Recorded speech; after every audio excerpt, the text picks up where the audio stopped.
Ei, você consegue levantar um caminhão com as mãos? Que surpresa!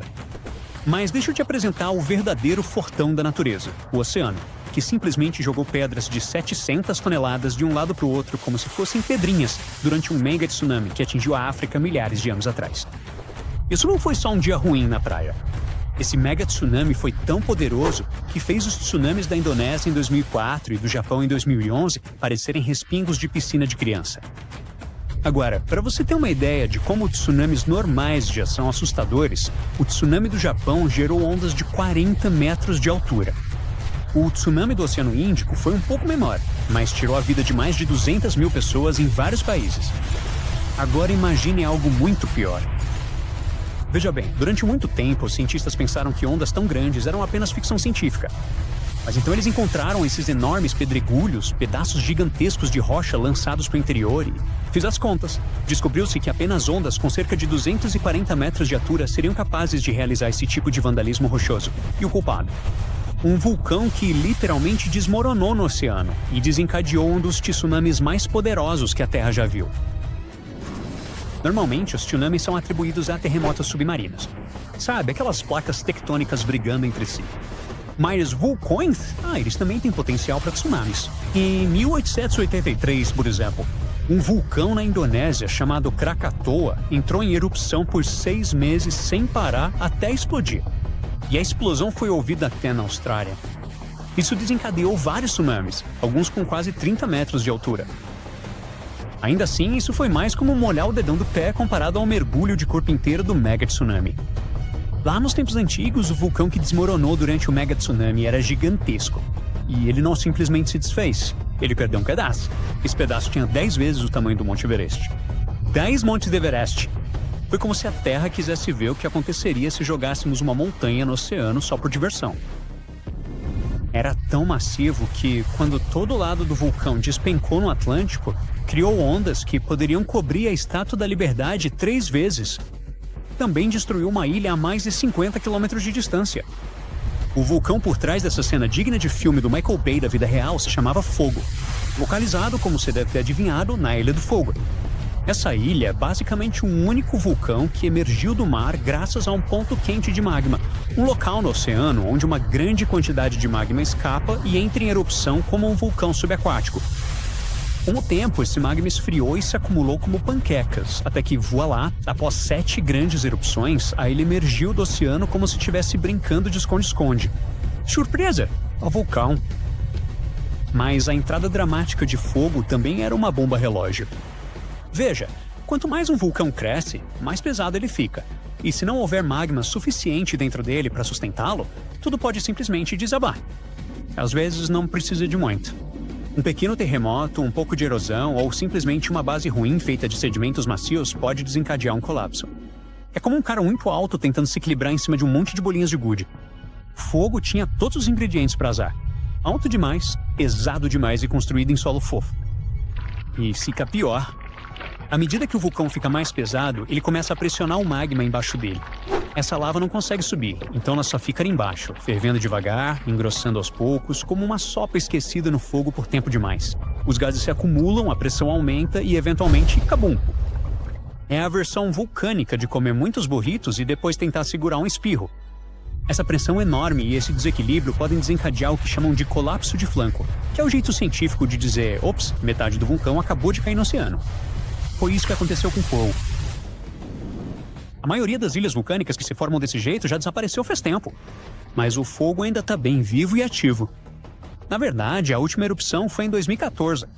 E considerando que ele entra em erupção a cada 20 anos, talvez seja melhor não viajar para a Ilha do Fogo por volta de 2034.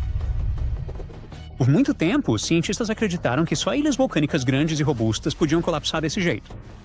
Mas pesquisas recentes mostram que até as ilhas menores e mais magrinhas, tipo os Danny DeVitos do mundo das ilhas, também não estão a salvo.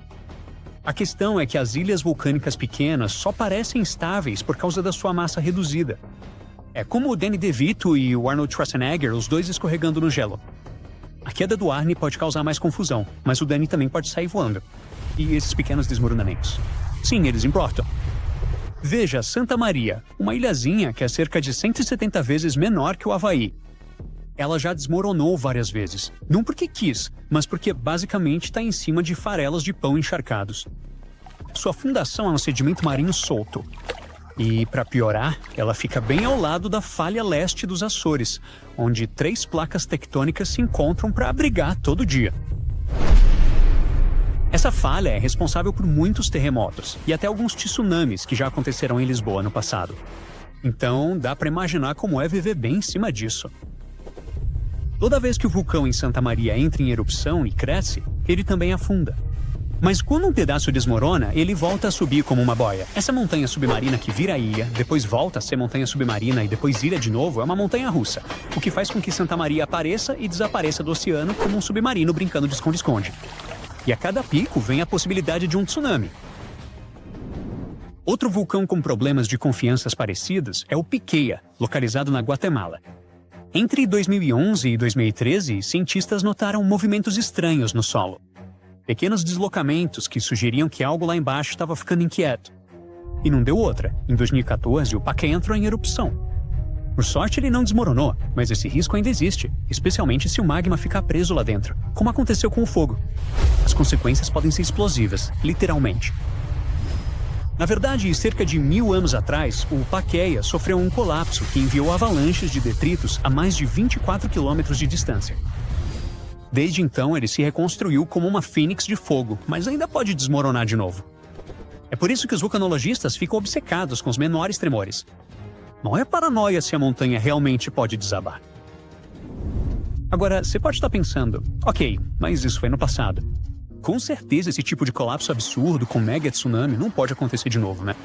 Bem, bem-vindo ao século XXI. Ilhas como Havaí, La Palma na Espanha e várias partes do Caribe estão sentadas no mesmo tipo de almofada geológica explosiva. Tudo o que precisa é da combinação certa.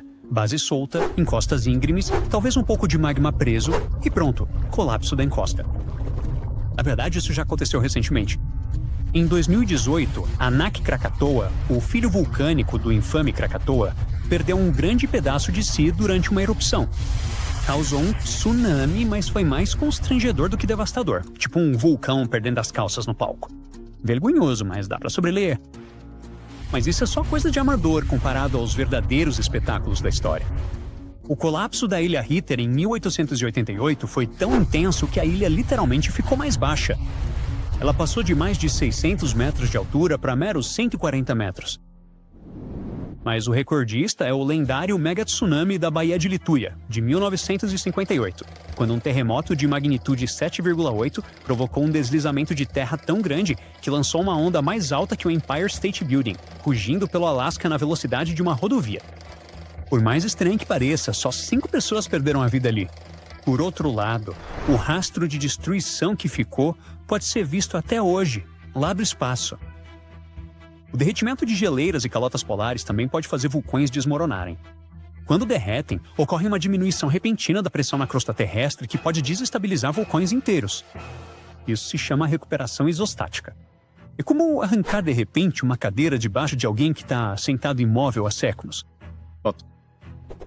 Além disso, aqui está algo com que você provavelmente nunca pensou que se preocuparia em sua escapada para uma ilha. Algumas ilhas vulcânicas crescem para fora à medida que a lava flui para o mar. Criação de plataformas instáveis, conhecidas como deltas de lava. Esses deltas podem desabar sem aviso, levando a terra recém-formada e às vezes até torres de volta para o oceano. Mas, sem pressão, só pensei, sabe, talvez seja melhor evitar pisar em terra nova ainda fumegante. Então é isso, na próxima vez que você estiver relaxando numa ilha vulcânica paradisíaca, pensando, uau, esse lugar é um paraíso, só lembre que ele também pode ser uma bomba relógio geológica, com um toque dramático. De bolas de canhão do tamanho de montanhas na antiguidade até deltas de lava surpresa, os vulcões têm um histórico de manter as coisas sempre apimentadas.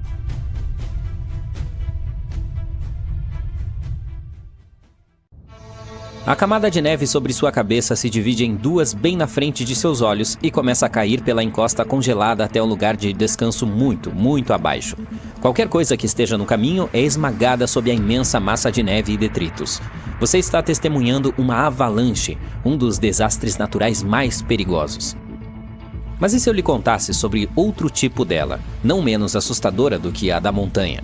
E o mais bizarro é que ocorre debaixo d'água.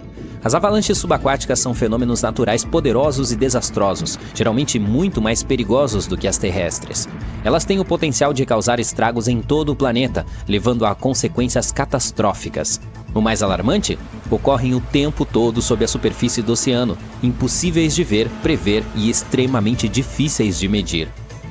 Elas podem ser 100 vezes maiores do que as terrestres e representam um grande risco para as comunicações mundiais, capazes de deixar o planeta inteiro sem internet. Mas falaremos sobre isso um pouco mais tarde. Primeiro vamos voltar 60 mil anos no passado. Estamos perto da costa noroeste da África, prontos para testemunhar a escala colossal e o impacto devastador de uma avalanche subaquática gigantesca. Tudo começou como um pequeno deslizamento de terra subaquático no cânion de Agadir.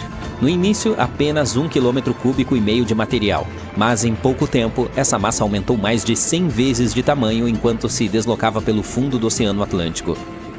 À medida que a avalanche aumentava a velocidade e crescia, ela pegou cascalho, areia, pedras e lama, e abriu um caminho devastador em um dos maiores cânions submarinos do mundo, eliminando todas as formas de vida animal e vegetal em seu caminho. O fluxo desastroso foi tão poderoso que literalmente erodiu um trecho de 400 quilômetros do cânion, cortando centenas de metros em suas laterais e danificando um total de 4.500 quilômetros quadrados, ou seja, a área de mais de 3 cidades e meia de Nova York. Quanto à força do fluxo, foi tão imensa que impulsionou pedregulhos enormes para cima das paredes do cânion, a alturas de até 130 metros. Antes de os cientistas descobrirem as evidências desse evento catastrófico, eles haviam subestimado seriamente a escala de destruição causada pelas avalanches submarinas. A propósito, essas catástrofes devastadoras podem começar não apenas em lugares distantes no oceano, mas também em estuários. Vamos voltar ao dia 14 de janeiro de 2020 e ver com nossos próprios olhos. Uma corrente de turbidez, um fluxo rápido e descendente de água contendo uma grande quantidade de sedimentos, percorreu mais de 1.100 quilômetros do estuário do rio Congo até o Mar Profundo. Ela surgiu devido a 2 fatores: as terríveis inundações ao longo do rio Congo no final de dezembro de 2019 e as marés de primavera excepcionalmente grandes. Isso resultou em uma avalanche de areia e lama. Seu volume foi equivalente a 1/3 de todo o sedimento produzido anualmente por todos os rios do mundo. Ela acelerou, aumentando a velocidade de 5 metros por segundo na parte superior do cânion do Congo para 8 metros por segundo quando chegou ao final do canal, a quase 1.125 quilômetros de distância da costa. Essa rota tornou a mais longa avalanche de sedimentos já medida em nosso planeta. 2 dias depois, o fluxo atingiu o Oceano Profundo. Assim, rompeu 2 cabos de telecomunicação no fundo do mar, reduzindo a velocidade dos dados da internet em todo o oeste, centro e sul da África. Agora, antes desse desastre, os cientistas consideravam impraticável medir esses poderosos fenômenos submarinos. Mas o fluxo de sedimentos no cânion do Congo pôde ser monitorado diretamente, permitindo que os pesquisadores finalmente avaliassem como as grandes inundações fluviais se conectavam ao Mar Profundo. Eles também concluíram que a frequência com que as avalanches subaquáticas ocorriam dependia de onde o observador estava. Os cânions no fundo do mar que ficam próximos à foz dos rios podem sofrer várias minúsculas por ano. Outros sistemas, distantes de descargas fluviais, como o cânion de Agadir, podem apresentar apenas uma monstruosa a cada 10 mil anos aproximadamente. Você provavelmente está se perguntando o que pode desencadear uma avalanche sob a superfície do oceano. Bem, terremotos, tufões, marés altas, enchentes de rios e até mesmo erupções vulcânicas. E devido às mudanças climáticas, esses eventos estão se tornando cada vez mais frequentes e intensos. Ao mesmo tempo, esses gatilhos não significam que uma avalanche está fadada a acontecer. Tampouco estão relacionados à escala do evento. Em 1755, por exemplo, um forte terremoto atingiu a costa de Portugal, destruindo grande parte de Lisboa.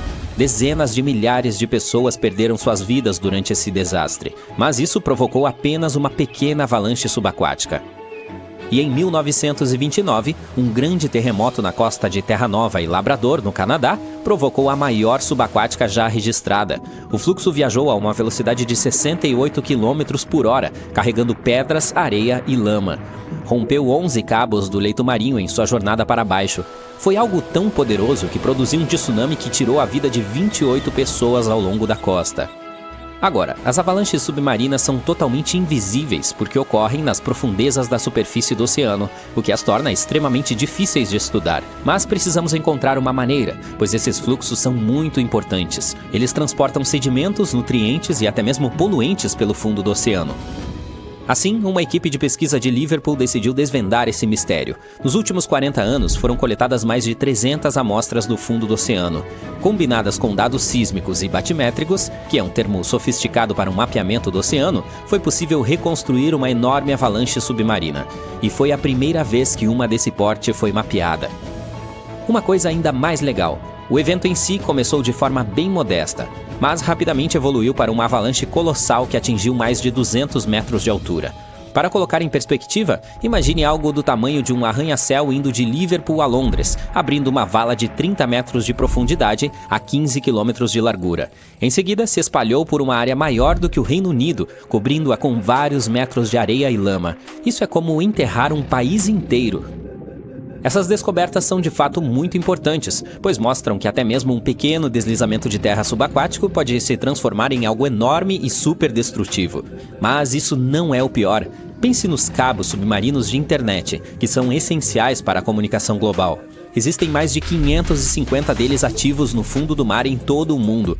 Seu comprimento combinado é de incríveis 1,4 milhão de quilômetros, o suficiente para circundar nosso planeta 35 vezes. Quando eles são rompidos no fundo do mar, os efeitos geralmente são muito caros e devastadores. Por exemplo, em 2006, um terremoto em Taiwan provocou avalanches submarinas que cortaram cargas de cabos submarinos que conectavam o sudeste da Ásia ao resto do mundo.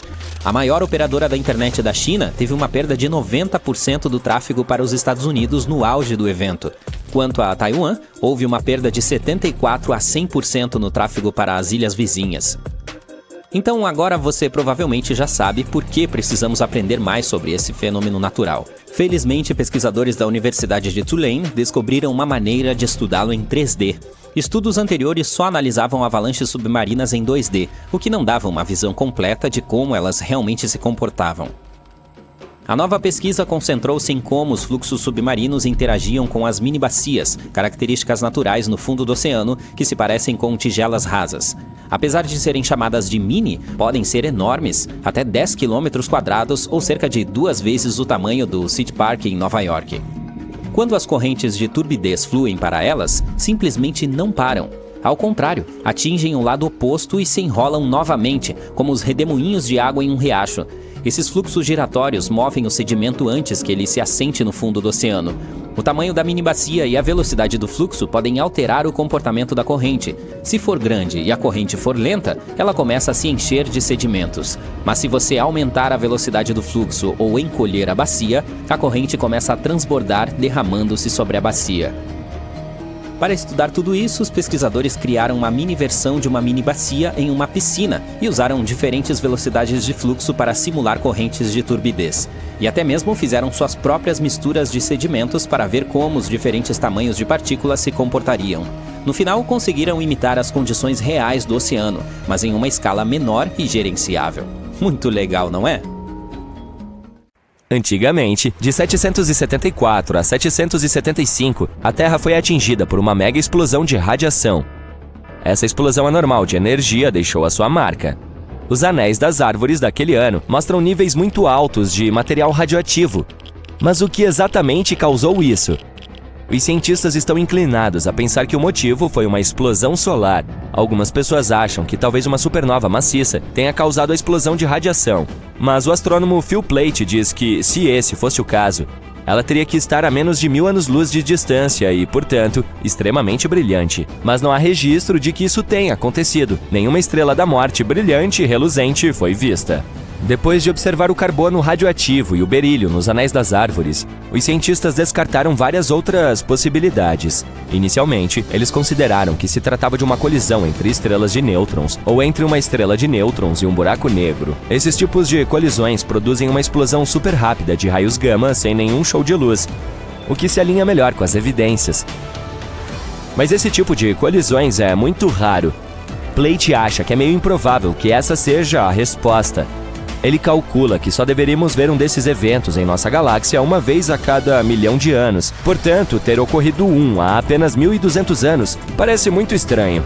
Os cientistas estão seriamente preocupados com esses eventos raros. Se um deles acontecesse mais perto da Terra, poderia bagunçar a vida em nosso planeta. Mesmo que estivesse a milhares de anos-luz de distância, um evento semelhante nos dias de hoje poderia causar o caos em todos os sistemas eletrônicos sofisticados nos quais confiamos. Portanto, é bom que essas explosões de raios gama sejam raras, porque se fossem mais comuns, a Terra poderia ficar em maus lençóis. Você pode pensar que se o nosso planeta pode suportar mega explosões de radiação, poderia facilmente suportar algo menos assustador. Digamos, gafanhotos. Lamento dizer isso, mas não é exatamente verdade. Em 1874, durante um verão quente no Kansas, as coisas tomaram um rumo estranho. Os gafanhotos invadiram as grandes planícies, chegaram como uma tempestade, cobrindo casas, árvores e até mesmo os trens que passavam. A missão desses insetos parecia a de causar o caos. Os agricultores tiveram que se esforçar para proteger seus poços e praticamente tudo que valia a pena salvar. Os gafanhotos pousavam por toda a parte, causando estragos em tudo que viam. Até mesmo as pobres ovelhas perderam sua lã. Os gafanhotos chegaram a arrancar a tinta das carroças e os cabos das forquilhas. Isso mostra o quanto eram destrutivos.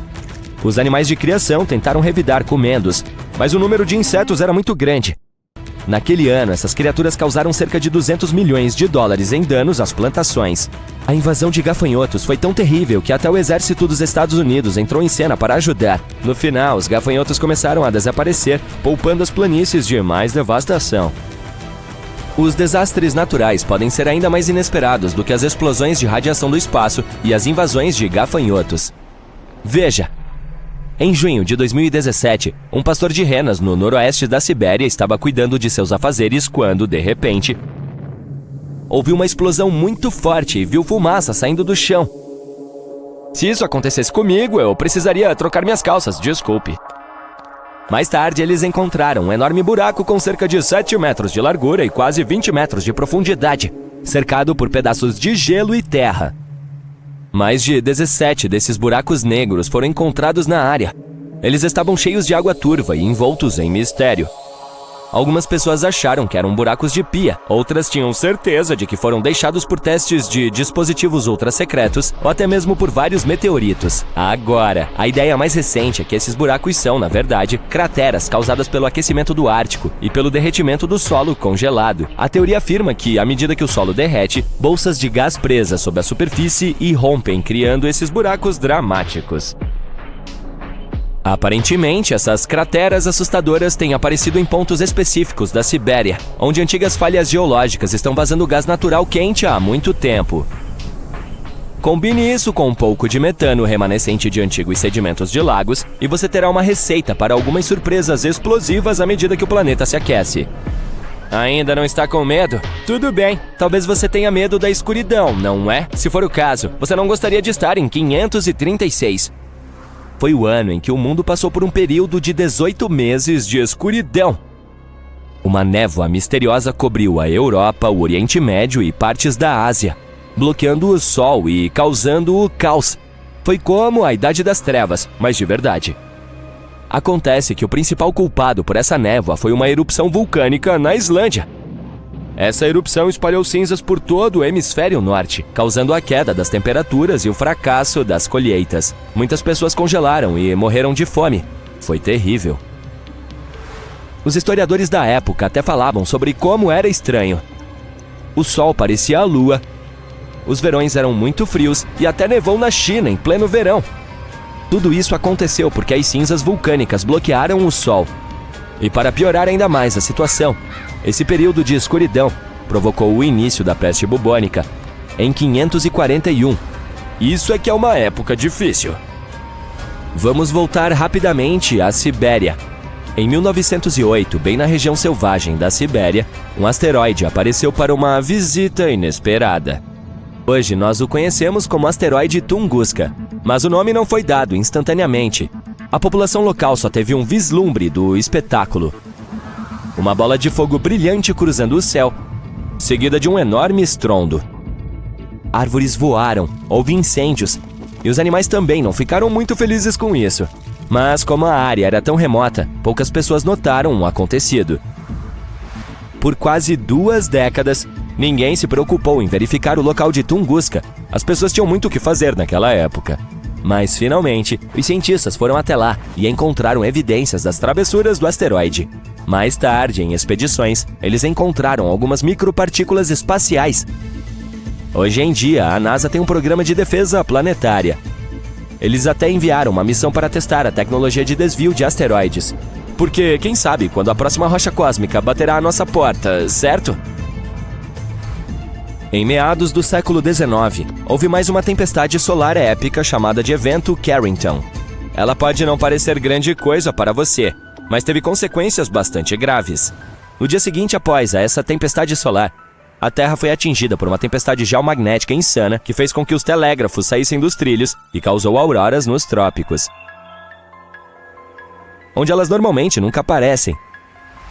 Na verdade, toda essa loucura do clima espacial começou com coisas estranhas acontecendo na superfície do Sol, como as manchas solares. A partir dessas manchas, erupções solares e outras maluquices eletromagnéticas podem surgir e bagunçar nossa tecnologia. Tempestades solares enormes como essa podem sair do Sol a velocidades de até 2.896 km por segundo. Elas podem conter bilhões de toneladas de material solar com um pequeno e atrevido campo magnético que adora atrapalhar o campo magnético da Terra quando se encontram. Agora, preste atenção! Estamos nos aproximando do próximo máximo solar em 2025, portanto é um bom momento para verificar o histórico das piores tempestades solares, como o Evento Carrington, e prestar atenção. Imagine se uma tempestade semelhante ocorresse hoje. Um apocalipse na internet. As empresas ficariam offline e estaríamos enfrentando sérios prejuízos. Felizmente, essas mega tempestades solares não acontecem com muita frequência, mas o clima espacial é difícil de prever. Portanto, quem sabe quando ocorrerá a próxima? É provavelmente um dos piores pesadelos para um astronauta, flutuar no espaço sideral sem qualquer esperança de voltar. Imagine ir se afastando lentamente da Estação Espacial Internacional para um vazio escuro, sem fim, devido a um acidente. Em algum lugar onde não há absolutamente nada além de um vácuo frio. Felizmente, você ainda tem uma oportunidade de sobreviver. Vamos dar uma olhada detalhada em como seria um momento como esse. Então, você está na EEI, a uma altitude de cerca de 400 quilômetros nas camadas superiores da atmosfera. É importante mencionar que não se trata apenas de ficar lá no espaço. A gravidade da Terra está constantemente puxando a estação. Para não cair, ela precisa voar ao redor de nosso planeta a cerca de 27.300 km por hora. Essa velocidade é o suficiente para vencer a atração do planeta. No entanto, na EEI, quando está no espaço sideral, você não sente essa velocidade. Parece que está flutuando em algum lugar, assistindo à rotação da Terra. Mas ainda há muitos detritos espaciais que se movem na direção oposta.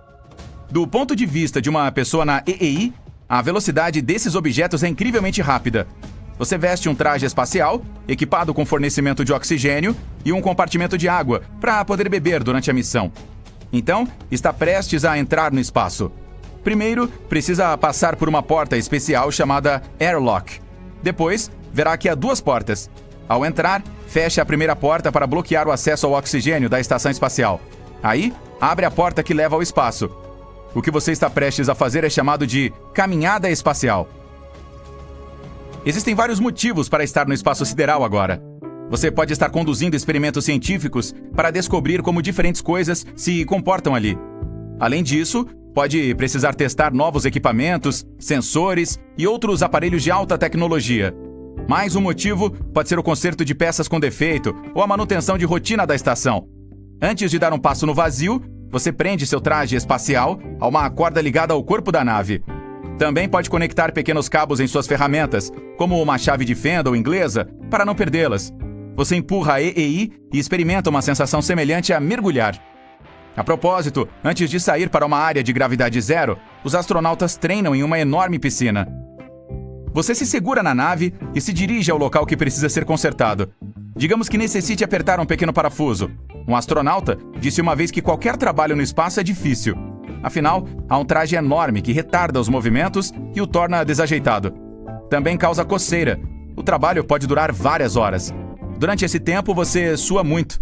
Um dos filtros do traje espacial pode estar quebrado. Nesse caso, todo o fluido liberado pelo corpo pode se espalhar pelo traje e atingir o rosto. Os olhos podem começar a lacrimejar. As lágrimas embaçarão sua visão. Como você pode ver, dezenas de perigos estão à espreita no espaço aberto, e não há instruções claras sobre como lidar com a maioria deles. De qualquer forma, você está apertando o parafuso. Mas algo deu errado. A chave inglesa salta da sua mão e o parafuso voa para fora do casco da nave. Ao tentar pegá-lo acidentalmente, se afasta da estação. Aí consegue agarrar o parafuso, mas seu corpo já está voando. Não há nada em que se segurar. Mas você tem a corda e... Oh não! Ela não está mais ligada ao seu traje espacial. Você a anexou de maneira incorreta. Agora não está apenas voando para longe da estação. Seu corpo também está girando. As visões da Terra Azul e do espaço escuro se alternam na frente dos seus olhos. Não dá para parar. Felizmente, o cabo não é a única medida de segurança. Seu traje espacial está equipado com um Safer, uma mochila com combustível que funciona como um jetpack. Você ativa a mochila e ela nivela seu voo. Aí para de girar e se acalma um pouco. Agora, já sabe exatamente onde está localizada a EEI. Em seguida, deve escolher a direção manualmente e voar até ela cuidadosamente. O Safer libera gás de pequenos tubos e isso o faz avançar. Usando o painel de controle do Safer, que se parece com um joystick, você pode mudar a direção na qual o gás é liberado. Dessa forma, controlará seu traje espacial. Certifique-se de que a estação esteja em sua linha de visão. Pressione o joystick para ativar os tubos, mas não tenha pressa. É preciso estabilizar seu movimento para frente. Pressionar o botão errado pode o fazer girar novamente, o que reduzirá suas chances de voltar. Cada astronauta passa muitas horas em um simulador de realidade virtual que os faz sentir como se estivessem no espaço sideral. Então você sabe como controlar o Safer. E está se aproximando da estação em um ritmo lento. Não acelere. Se fizer isso, deverá apontar os tubos na direção oposta para diminuir a velocidade. Se voar rápido demais, pode se chocar contra a nave e danificar o traje. Você finalmente chegou à EEI. Agora precisa se agarrar a ela e, em seguida, mover-se em direção à eclusa de ar. E se sente como se estivesse escalando uma montanha debaixo d'água. Aí, chega a eclusa. Ufa! Mas vamos voltar no tempo. Ao momento em que estava voando para longe da estação. Você tenta usar a mochila para nivelar seus movimentos. Está nervoso e não consegue se acalmar. Aí pressiona o joystick aleatoriamente e direciona caoticamente os tubos em diferentes direções. Alguns minutos se passam. Você não se aproximou da nave e o combustível no Safer acabou. Agora está ainda mais nervoso. Vamos voltar no tempo novamente. Você flutua para longe da EEI. Então usa o Safer e diminui a velocidade de rotação do seu corpo. Agora está de frente para ela. Se aproxima da nave com impulsos lentos, mas constantes. Tudo está indo bem, mas de repente percebe algum movimento. É um pequeno pedaço de metal de um antigo satélite.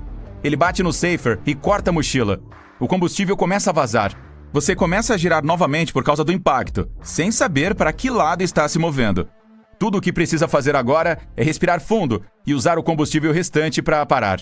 Pronto, agora está flutuando sem girar. Não há instruções e protocolos que o ajudem a sair dessa situação. Você está se movendo no espaço sideral e não pode controlar esse processo. Para retornar à EEI, precisa empurrar algo. Felizmente, tem tempo para pensar o que fazer.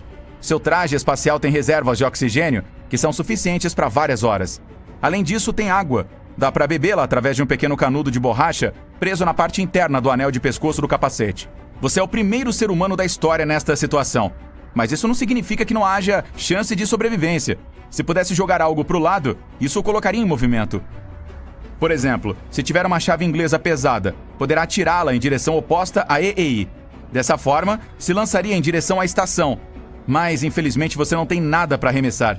Seu Safer está quebrado e não dá para removê-lo sem a ajuda de outra pessoa. Você aprecia a bela vista da Terra e tenta respirar mais devagar possível para economizar oxigênio. Parece que não há mais chance. Mas, neste momento, outros astronautas o chamam pelo rádio. Eles conferem sua localização e vão salvá-lo. Sua colega está indo em sua direção. Ela está presa com segurança a 2 cabos longos e vai lhe dar um quando chegar.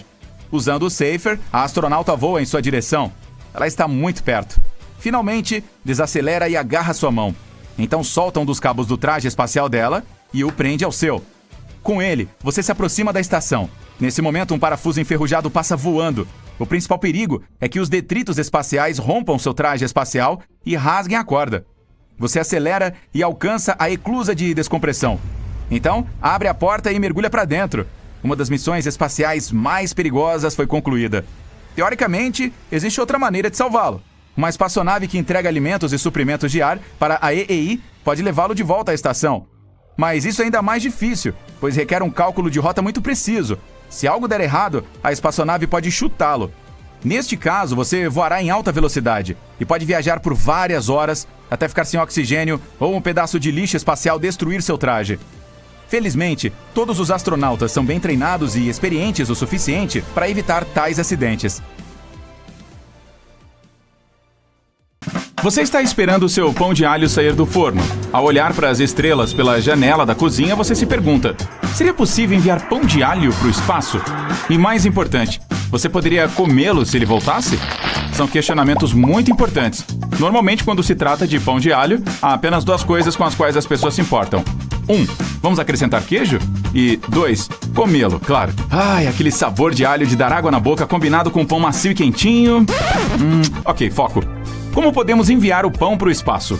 Dado que o primeiro ônibus espacial da NASA custou cerca de 49 bilhões de dólares, não acho que eles nos emprestarão um foguete por um dia, pois eles têm coisas mais importantes para fazer. Eu sei, é difícil acreditar que algumas pessoas não levem o pão de alho tão a sério quanto nós. Mas não se preocupe, só precisamos de um balão. Não é o tipo de balão que estamos acostumados a ver em festas, quando você está cercado por pizza, hambúrgueres, cachorros quentes e bolo. Acho que o pão pode ter um poder muito forte sobre mim. De qualquer forma, o tipo de balão de que precisamos é um balão meteorológico. Um balão meteorológico é explicitamente projetado para atingir altitudes de até 38 quilômetros. Ele carrega instrumentos para além da nossa atmosfera, a fim de enviar de volta para nós informações sobre temperatura, umidade, velocidade do vento e pressão atmosférica. Um meteorologista francês, esse cara, começou suas experiências com balões em 1896 e seu trabalho levou à descoberta da estratosfera. Será que ele estaria orgulhoso desses balões, agora operando como um serviço de táxi extraterrestre para o nosso pão de alho? Talvez não.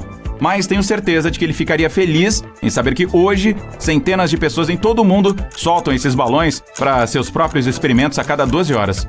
A maioria das organizações padrão acredita que o espaço começa de forma oficial na completamente arbitrária linha Kármán, mais de 100 quilômetros acima de nós.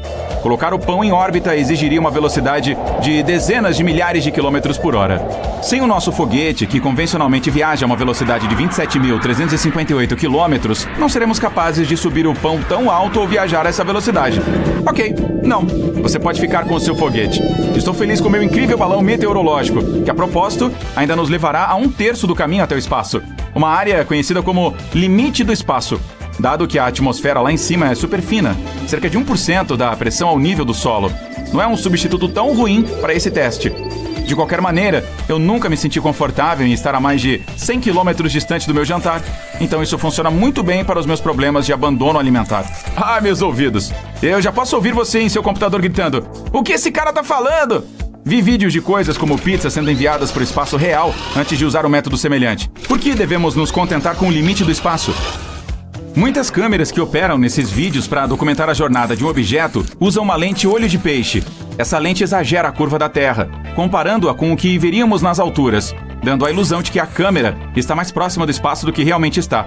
Ainda bem que resolvemos isso. O que não seria tão fácil de resolver quanto se eu perguntasse o que é melhor, pizza ou pão de alho. Vamos seguir em frente rapidamente. Obrigado. Então agora temos nosso balão meteorológico ao qual, relutantemente, prendemos nosso pão de alho. Chegou o momento da decolagem.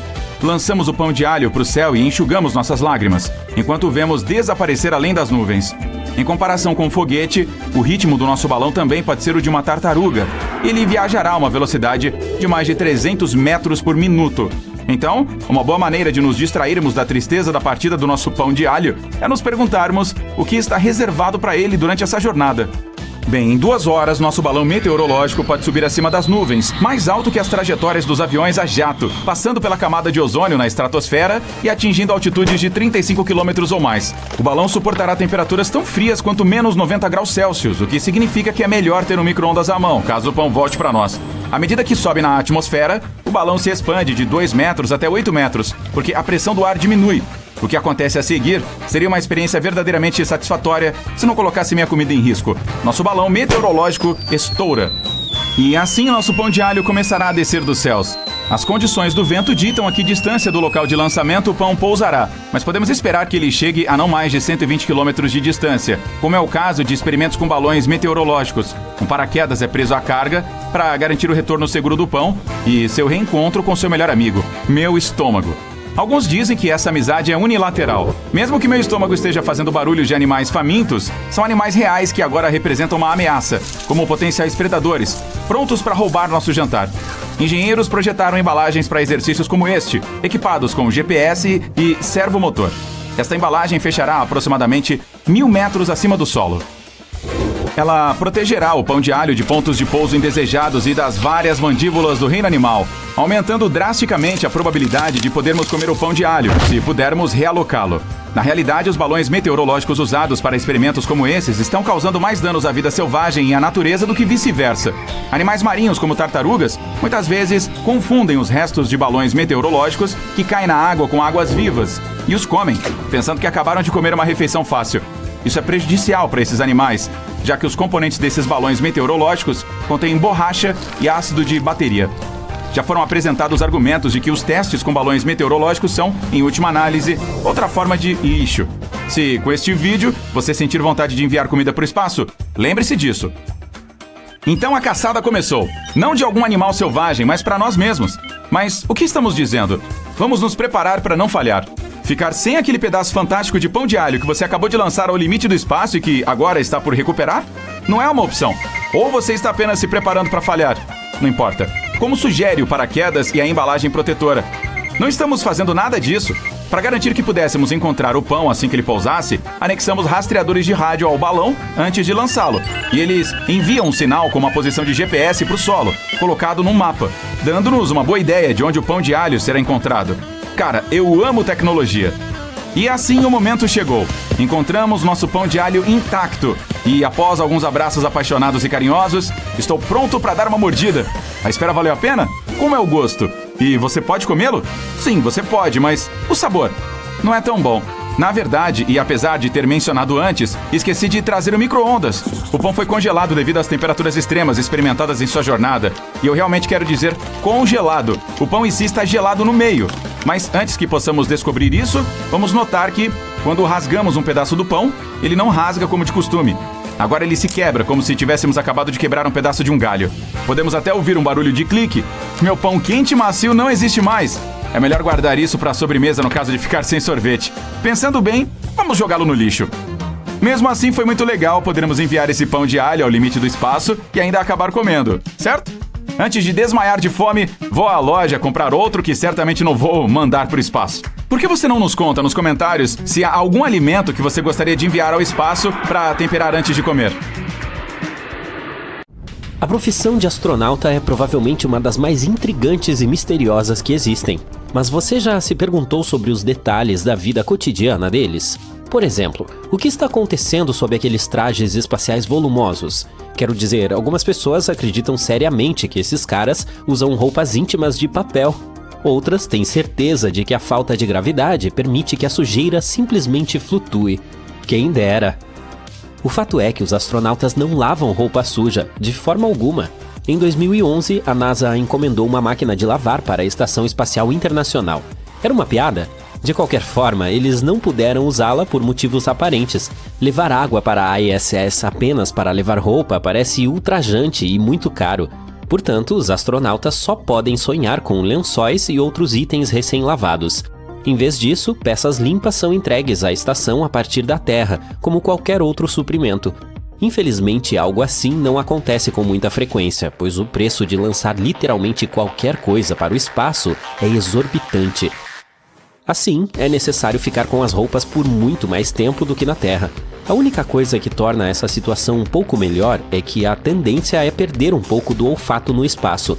Quando entrevistados, alguns astronautas admitiram usar, por exemplo, o mesmo par de shorts por meses e trocar de roupa íntima apenas uma vez a cada 3 ou 4 dias. Não é de se surpreender que eles se vistam não para impressionar, mas para conforto e conveniência. Seu traje típico geralmente consiste em camisas de mangas curtas e calças cargo compridas. Essas são peças comuns que usamos na Terra, nada de especial. Mas quando eles saem do interior da ISS, onde o clima é controlado, é claro que precisam de roupas especiais. Com isso, quero dizer aquelas bem robustas que protegem os astronautas de variações insanas de temperatura, que vão de 121 graus no sol a menos 157 na sombra. Mesmo com toda a proteção e tubos de resfriamento que absorvem o calor do corpo, as caminhadas espaciais tendem a fazer com que esses caras suem muito. As atividades extraveiculares, que requerem o uso de EVA, podem significar horas de trabalho árduo. E não se esqueça de que os astronautas geralmente utilizam camadas para se manter aquecidos e pressurizados. Isso inclui uma peça de roupa interna que se ajusta à forma e se assemelha a uma peça íntima longa. Esse item é frequentemente usado novamente e até mesmo compartilhado. E como não há máquinas de lavar na ISS, você entendeu o ponto, certo? Um fato interessante, há uma pessoa especialmente treinada que cheira cada coisa que os astronautas levam para o espaço. Isso é feito para protegê-los de odores desagradáveis ou tóxicos. O fato é que não dá para arejar o ambiente no espaço, caso alguém não goste do cheiro interno. É por essa razão que a NASA é muito cuidadosa com relação aos tipos de cheiro que podem passar. Ao mesmo tempo, nada pode evitar os que já aparecem na ISS. De qualquer forma, os trajes espaciais e o que está por baixo deles são usados repetidas vezes. E logo começa a preocupação não apenas com os maus odores, mas também com problemas de higiene e saúde. Surge uma possibilidade alarmante de biocontaminação, o que inclui bactérias, fluidos corporais e outras substâncias estranhas. Isso se agrava se pensarmos em missões mais longas, por exemplo, a Lua. Ao mesmo tempo, é totalmente impraticável lavar o interior dos trajes de forma consistente. A água é muito valiosa na ISS para ser desperdiçada em algo tão mundano. Foi por esse motivo que a NASA, juntamente com a Agência Espacial Europeia e outras organizações, pediu a especialistas que desenvolvessem tecidos que pudessem resolver o problema da biocontaminação nos trajes. Veja bem, durante o programa de ônibus espacial conduzido pela agência americana, as roupas espaciais deveriam ser usadas em viagens curtas de 2 semanas. Mas depois, os astronautas começaram a viver na ISS por períodos muito mais longos. É por isso que a vida útil do traje teve que ser estendida, até 6 anos. Não é de admirar que os micróbios tenham se tornado um problema muito mais sério do que antes. Assim, há mais de uma década, uma equipe de especialistas começou a pesquisar diferentes métodos para se livrar de micróbios e bactérias que habitam as roupas espaciais. Eles cortaram os tecidos em quadrados de 5 centímetros, colocaram-nos em placas de Petri e cultivaram algumas espécies de fungos e bactérias nessas amostras. Alguns dos tecidos usados foram infundidos com cobre. Essa substância tem propriedades antimicrobianas impressionantes. Quando as bactérias tocam esse elemento, suas paredes e membranas celulares são desestabilizadas. Os íons do metal danificam os micróbios, tornando-os mais vulneráveis. Os cientistas também tentaram tecidos tratados com silicone e prata. Esta última acabou sendo tão tóxica para os germes em contato quanto o cobre. Depois de observar o material que havia crescido durante os últimos 14 dias, os pesquisadores descobriram que apenas um composto havia conseguido manter as bactérias e os fungos afastados. Tratava-se de uma solução de moléculas de prata normalmente usada para desinfetar curativos hospitalares e outros materiais. Mas os íons desse metal acabaram sendo bons demais em seu trabalho, pois se livraram de tudo, literalmente. E a esterilidade total pode fazer mais mal do que bem. Precisamos de um ecossistema equilibrado composto por milhões de micro-organismos para manter nossos órgãos e peles saudáveis. Em 2022, a NASA contratou as empresas americanas Axiom Space e Collins Aerospace para desenvolver a próxima geração de trajes. E logo surgiu um protótipo. Ele foi projetado para ser usado durante a missão Artemis 3. O principal objetivo dessa viagem é aterrissar uma tripulação no polo sul do nosso satélite natural. Essas roupas espaciais devem ter tecidos com propriedades antimicrobianas capazes de reduzir a biocontaminação. O sistema de resfriamento também adicionará biocidas em seus circuitos de água, o que ajudará a evitar o acúmulo microbiano. Agora vamos falar sobre trajes espaciais com mais detalhes. Para começar, existem na verdade 2 tipos principais. Você provavelmente já viu o Advanced Crew Escape Suite, ou traje avançado de fuga da tripulação na tradução, também conhecido como laranja ou abóbora. Os astronautas usam essa roupa de pressão total durante a decolagem. Ela é insubstituível para quem está indo para altitudes muito elevadas. Lá, a pressão é tão baixa que não é possível sobreviver sem uma peça de proteção especial. E enquanto as tripulações aéreas usam trajes de pressão parcial, as espaciais precisam ser protegidas por roupas de pressão total. Afinal, é uma viagem muito, muito mais alta. A peça também é equipada com muitos itens que podem ajudar a sobreviver a emergências durante o lançamento ou pouso de uma nave. Um traje abóbora comum é abastecido com sinalizadores, medicamentos, equipamento de sobrevivência, um rádio e um paraquedas. Portanto, em resumo, os astronautas não sobreviveriam ao processo de deixar a Terra sem a roupa laranja. Mas por que seus projetistas escolheram essa tonalidade? O principal motivo para a escolha é que essa cor é uma das mais visíveis para a busca, incluindo um provável resgate no mar.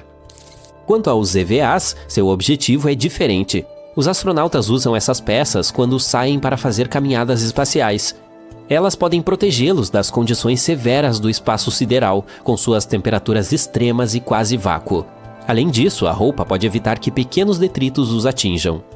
Você provavelmente já notou que os trajes de EVA são muito mais volumosos do que os de cor laranja. Isso ocorre porque eles têm muitas camadas de isolamento e tecido protetor pesado. Também contém ar respirável, água potável e controles de temperatura. Agora, toda vez que um astronauta faz uma caminhada espacial, ele usa uma corda que o prende à estação espacial. E caso a corda se rompa, a roupa de EVA tem um sistema de backup que inclui pequenos propulsores a jato que podem ser controlados a partir da estação com a ajuda de um joystick. Quanto à cor, em primeiro lugar, o branco reflete o calor do Sol melhor do que outras cores, e os astronautas não ficam muito quentes. Além disso, o branco é melhor quando se trata de identificar alguém na vasta extensão do espaço escuro.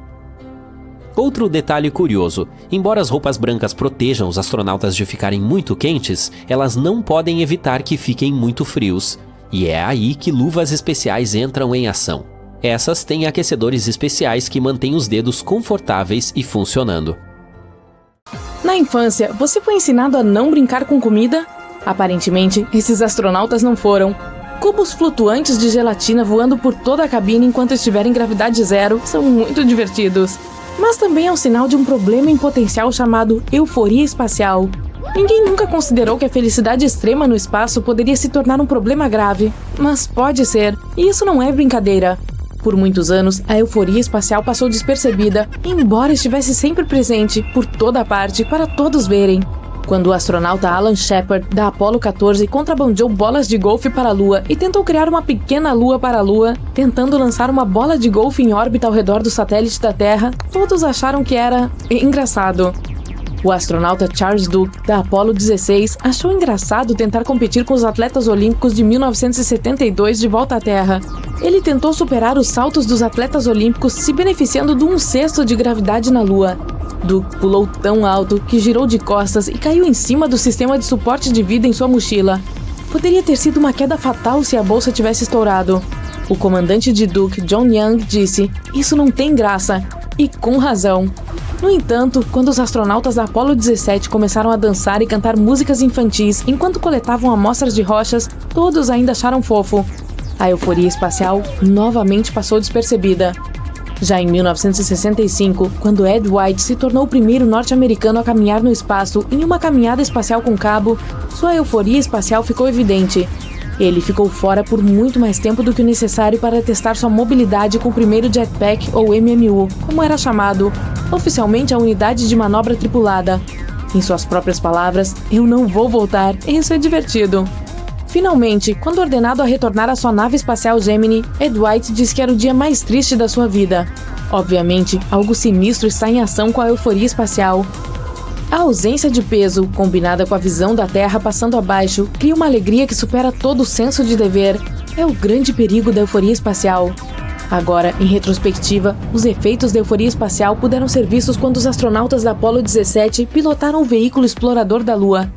Eles excederam o limite de velocidade recomendado e puderam ser ouvidos gritando enquanto o veículo se equilibrava em 2 rodas, até mesmo ficando no ar às vezes. O astronauta canadense Chris Hadfield estava ocupado no trabalho durante sua EVA, ou atividade extraveicular com cabo, quando parou para olhar por cima do ombro. A glória do espaço o hipnotizou. Ele estava tão emocionalmente envolvido vendo a magnífica beleza da Via Láctea que lágrimas começaram a encher os olhos de Hadfield. No espaço, lágrimas não fluem pelas suas bochechas, elas se acumulam em seus olhos. Hadfield ficou cego por lágrimas de alegria. Mas Hadfield, contra o protocolo, se recusou a contar isso a seus supervisores na Terra. Somente depois que ele não podia mais trabalhar é que Hadfield falou uma frase famosa: "Houston, eu tenho um problema." Foi um resultado direto da euforia espacial. O astronauta Hadfield conseguiu voltar para o ônibus espacial, mas sua EVA não foi cumprida. A euforia espacial interferiu. Tem outro aspecto da euforia espacial que merece séria atenção. É algo chamado o efeito da visão geral. A ausência de peso no espaço afeta tudo, desde a saúde física e psicológica dos astronautas até a física para usar todo o equipamento mecânico da nave espacial. No entanto, a ausência de peso no espaço não se deve à falta de gravidade. Astronautas orbitam a Terra a menos de 480 km acima da chamada LEO, órbita terrestre baixa. Tem muita gravidade em órbita terrestre baixa. A gravidade da Terra mantém a Lua em órbita, e a Lua está a cerca de 400 mil quilômetros de distância. Na verdade, um astronauta de 70 quilos pesaria 65 quilos na LEO. A ausência de peso no espaço é devida à queda livre e não à falta de gravidade. O que sobe deve cair. O foguete decola e cerca de 8 minutos depois, os motores desligam. A nave espacial então começa a cair de volta à Terra. Felizmente, a essa altura, o foguete atingiu a velocidade orbital, que é de cerca de 28 mil km por hora. Para que ele caia em direção à Terra, mas nunca atinja a Terra, ele continua caindo e caindo ao redor do mundo, precisamente no mesmo caminho curvo que a superfície terrestre. Está em órbita. É queda livre. Mesmo que todo mundo chame de gravidade zero, não é isso. Se você colocasse uma balança de banheiro sob seus pés quando estivesse em queda livre, ela mostraria zero. Você não pesaria nada. Isso porque a balança do banheiro também está caindo. O interessante é que os astronautas mantêm toda a sua potência muscular, sua massa permanece a mesma. Portanto, eles podem levantar equipamentos pesados no espaço que pesariam centenas ou até milhares de quilogramas na Terra. Astronautas se tornam super-humanos no espaço, e isso cria outra situação incomum. Há muitas situações incomuns no espaço. Na primeira viagem à Lua, os astronautas da Apollo 8 nem estavam programados para olhar para trás e fotografar a Terra. Os astronautas da Apollo 8 tiraram apenas uma quantidade limitada de fotos da Terra. Isso é incomum e meio estranho. No entanto, o nascer da Terra a partir da Lua se tornou talvez a imagem ambientalista mais influente do século XX e nem sequer foi planejada. Mas essa é a chave para entender o efeito da visão geral, surpresa com o inesperado. Ainda hoje, quase todos os globos da Terra não são realmente da Terra. Globos em escolas e bibliotecas mostram cada país, normalmente em cores diferentes. Cada país, com certeza, contém uma estrela, mas é para marcar a sua capital. Não é como a Terra se parece do espaço. Esses globos não são globos do planeta Terra. Na verdade, não é fácil encontrar um globo real do planeta Terra. Leia os rótulos desses globos de sala de aula. O mundo geopolítico. Estes são globos de um lugar chamado Mundo. Não há planeta chamado Mundo. O mundo não existe no espaço. Ele existe na mesa ou prateleira de alguém. A definição de espaço é de origem geológica. O espaço é definido como existente até, mas não incluindo, a atmosfera da Terra. A Terra nem é um objeto astronômico. Isso explica por que na primeira missão à Lua, a missão Apollo 8, não havia sido programada nenhuma foto da Terra. Selfies não haviam sido inventadas na época. Também explica por que o impacto psicológico de ver o nascer da Terra a partir da Lua foi tão profundo. Era uma percepção única e totalmente nova para a qual todos e quaisquer humanos estavam totalmente despreparados. Ver a Terra no espaço foi uma surpresa total. Imagine-se flutuando no espaço fora da nave espacial. Você está cercado pela Via Láctea repleta de milhões de estrelas. O planeta Terra é um mármore azul passando sob seus pés, uma coisa hipnotizante. Como você reagiria? Isso mudaria você? O astronauta Rusty Schweiker, da Apollo 9, sentiu fortemente que ele era o que chamou de o elemento sensor para a humanidade. O que ele quis dizer com isso? É o efeito da visão geral em ação. Schweiker sentiu que estava conectado a todas as pessoas da Terra. Ele comparou isso a nascer em uma nova existência. E o astronauta Schweiker não é o único que sentiu o efeito da visão geral. Edgar Mitchell, astronauta da Apollo 14, disse o seguinte sobre estar no espaço: "Foi uma extensão do mesmo processo universal que evoluiu nossas moléculas. E o que eu senti foi uma conexão pessoal extraordinária com isso. Eu experimentei o que foi descrito como um êxtase de unidade. Eu não só vi a conexão, como também a senti e a experimentei de maneira senciente. Fiquei sobrecarregado com a sensação de se estender física e mentalmente para o cosmos." Alguns anos depois de retornar do espaço, o astronauta Mitchell fundou um instituto para estudar as ondas cerebrais de pessoas que estavam no espaço. E sim, elas são diferentes. De acordo com a pesquisa do Instituto de Mitchell, a sensação eufórica de unidade com o universo cria ondas cerebrais semelhantes às dos monges enquanto meditam. Os estudos de Mitchell foram tão significativos que a NASA lançou uma missão especial em 1998 apenas para estudar os efeitos do espaço no cérebro. A missão Neurolab estudou células cerebrais de animais de laboratório e da tripulação de astronautas também, enquanto as células cerebrais tentavam se adaptar ao ambiente de queda livre em órbita terrestre baixa. Nem todos podemos ser astronautas, mas todos podemos acessar experiências de realidade virtual do que os astronautas viram no espaço. A internet expandiu o nosso ponto de vista terrestre para compartilhar a unidade e sensibilidade do efeito da visão geral e nos dar um pequeno gostinho da euforia espacial que os astronautas sentem no espaço. Muitas pessoas gostariam de voar para o espaço. Gravidade zero, uma vista deslumbrante da Terra de um lado e a escuridão assustadoramente ilimitada do outro. Sim, tudo muito legal, mas não esqueça que essa jornada pode se transformar em um pesadelo.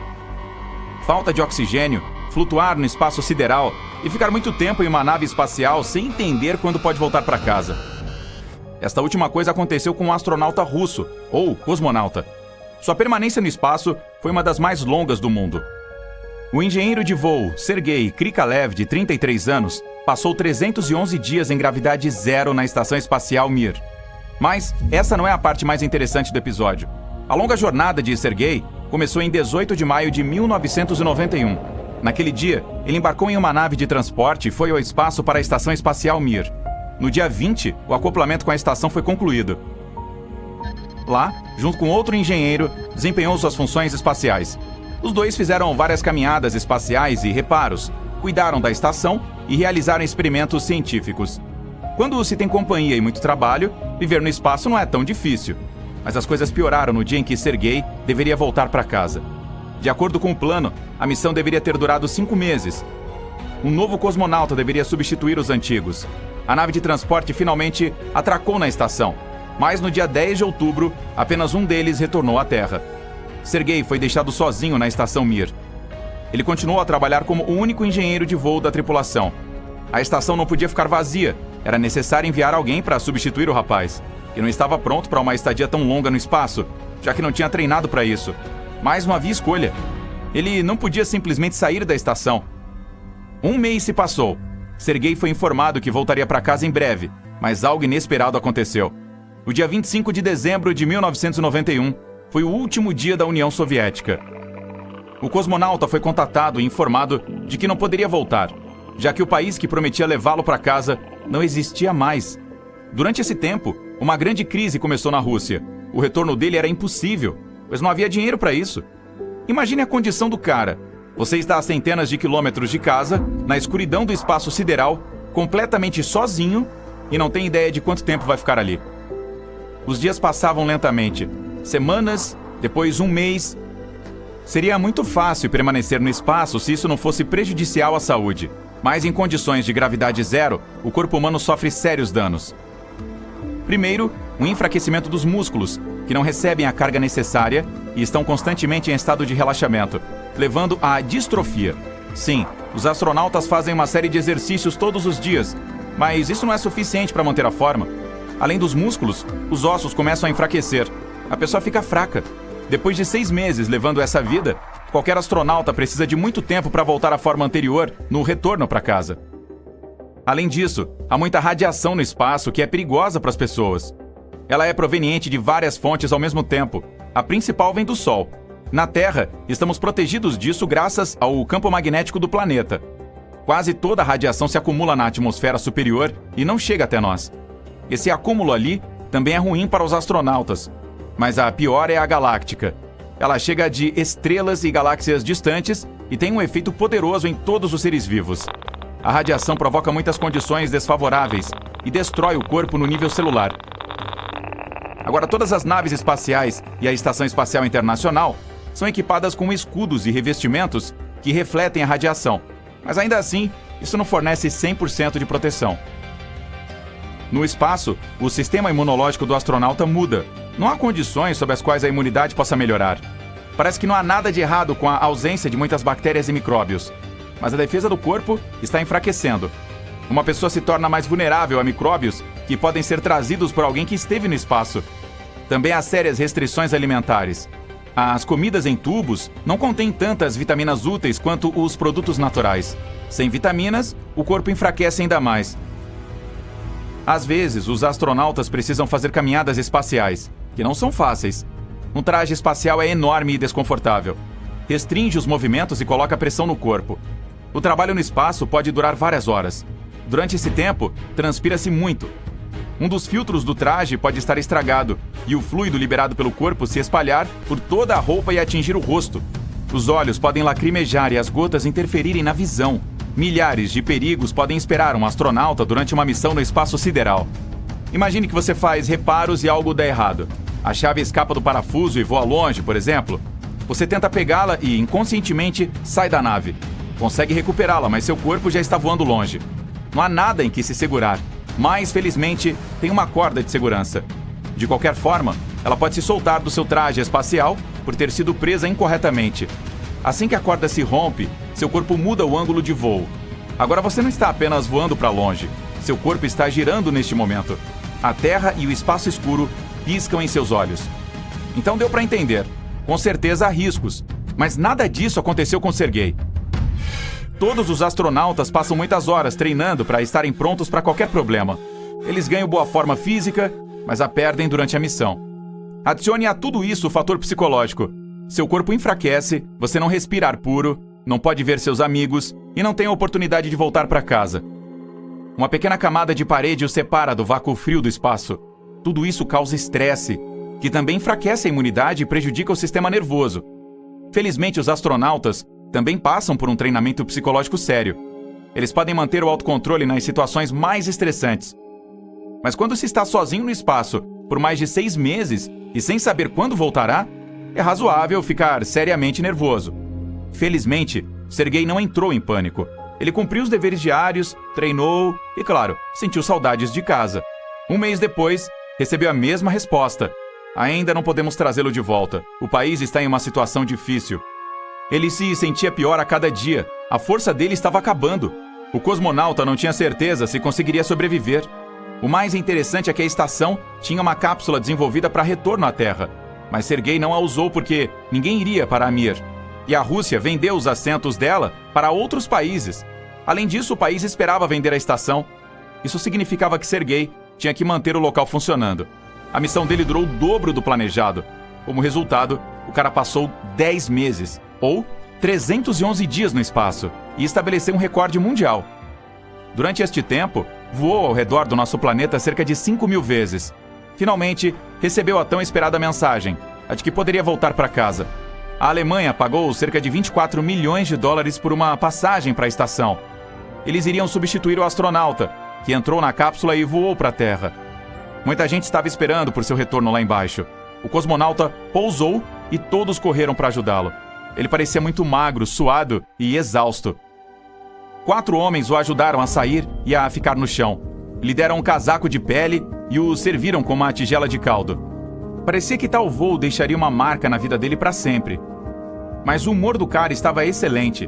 2 anos depois, ele foi ao espaço novamente e se tornou o primeiro cosmonauta a voar em um ônibus espacial da NASA.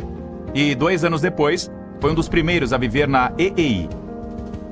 Em 2005, fez seu 6º e último voo.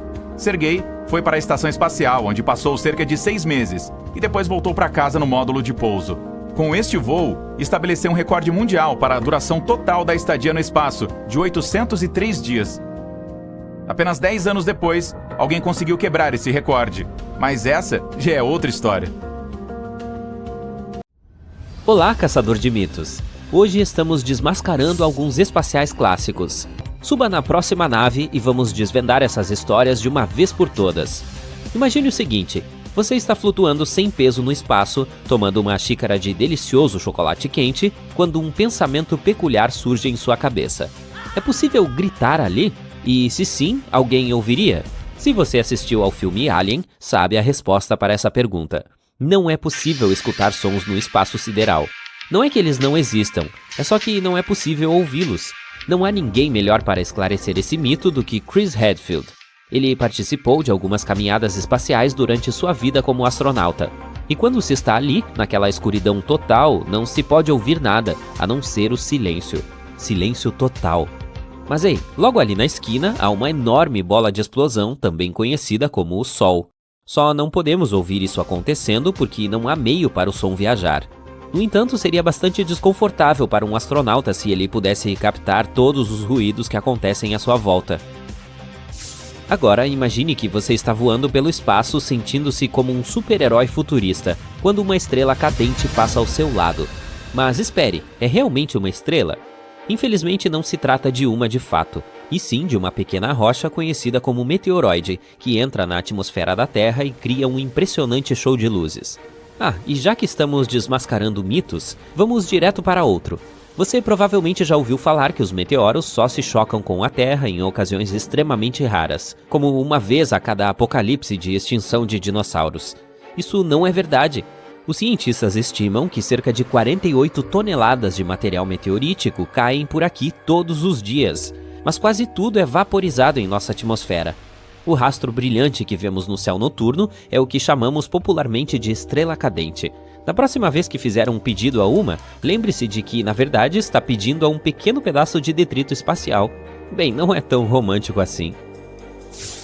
Podemos ou não podemos voar para a estratosfera em balões de ar? Aparentemente sim. Essa região começa relativamente perto do solo, cerca de 11 ou 12 quilômetros acima da superfície, mas continua subindo por um longo caminho. Se você quiser voar até a estratosfera com algum tipo de balão de ar, certifique-se de ter um equipamento muito bom à mão. Para isso, precisará de um traje especial e de alguns dispositivos de respiração, pois o ar começa a ficar muito rarefeito à medida que se vai mais alto. É claro que, se for até lá em cima, precisará tirar uma foto da curvatura da Terra. Portanto, leve alguns suportes de peitoral onde possa colocar uma câmera especial ou algo parecido. E que tal fazer uma transmissão ao vivo de tudo? Seria algo inédito. Imagine que já se passaram 102 dias desde que você deixou a Terra e se adaptou bem à vida lá em cima. Mas algo estranho está acontecendo com seu corpo. Ele está crescendo. Como isso é possível? Não se estresse, trata-se de algo completamente normal. A verdade é, você não está ficando mais alto, é apenas o efeito da gravidade. Nosso corpo tem um vazio natural entre as vértebras e as articulações. Na Terra, ele é quase totalmente exprimido devido à força da gravidade, mas no espaço fica algum tempo sem essa força da gravidade e começa a se esticar cada vez mais. Portanto, sim, os astronautas podem ficar até 3% mais altos em missões longas. E aqui está uma curiosidade. A NASA tem tudo isso sob controle quando confecciona trajes sob medida, é claro. Dessa forma, os astronautas sempre terão uma folga extra em suas roupas. Quando eles voltarem à Terra, o efeito antigravitacional passará, então talvez passem alguns dias usando calças capri até que as peças se encaixem perfeitamente em seus corpos novamente. Nunca imaginei uma porta de avião se abrindo em pleno voo e um grupo de passageiros sendo sugado para a atmosfera como penas voadoras. Bem, aposto que você já teve pensamentos assim ao entrar em uma aeronave. Agora pense se isso acontecesse no espaço sideral. O conhecimento comum diz que se alguém for sugado para fora de uma câmara de vácuo, será queimado até ficar crocante. Prepare-se, pois isso não é apenas verdade, mas a realidade é muito pior. De acordo com o astronauta Chris Hadfield, a parte do corpo à sombra do Sol sofreria com temperaturas de menos 250 graus, enquanto a parte que recebe a luz solar queimaria a cerca de 248 graus. Os pulmões entrariam em colapso e o sangue começaria a ferver como água para chá. Assim, a pessoa queimaria, congelaria, perderia a capacidade de respirar e ferveria. Que horror! Quantas vezes você já ouviu falar que os astronautas precisam se exercitar a cada segundo do dia para não desmaiarem? Isso é um completo mito. Lembra que falamos sobre a gravidade anteriormente? Devido à falta dela no espaço, o corpo não precisa fazer nenhum trabalho pesado. O torso não tem a necessidade de sustentar o peso da cabeça, e não é preciso fazer nenhum esforço para mover as pernas, porque, basicamente, não há como andar lá em cima. Agora imagine viver assim por 6 meses, ou até mesmo 1 ano. Os músculos poderiam se transformar em gelatina. É por isso que os astronautas se exercitam. Eles se amarram e correm em uma esteira, ou fazem levantamento de peso em uma máquina especial. Dessa forma, os músculos não sentirão muito a falta de gravidade, e também é necessário se manter hidratado. Sabe de uma coisa? Se eu fosse um astronauta, perguntaria à NASA se poderia levar minha garrafinha de água lá pra cima comigo. Você provavelmente já ouviu falar que o espaço tem cheiro de bife queimado, ou molho barbecue. Agora, por mais que isso pareça absurdo, esse mito é mais verdadeiro do que falso. Os astronautas obviamente não conseguem sentir o cheiro quando estão lá em cima, porque não podem tirar os capacetes. Eles geralmente sentem o odor quando um veículo espacial atraca e então abrem a escotilha. Aparentemente, o que causa esse cheiro é a presença de hidrocarbonetos. Quem poderia imaginar, hein? Ei, já que você é inteligente, deixa eu te fazer uma pergunta. Você realmente acredita que se os astronautas voarem na velocidade da luz, eles não envelhecerão um único segundo? Eu sabia que sua resposta seria não.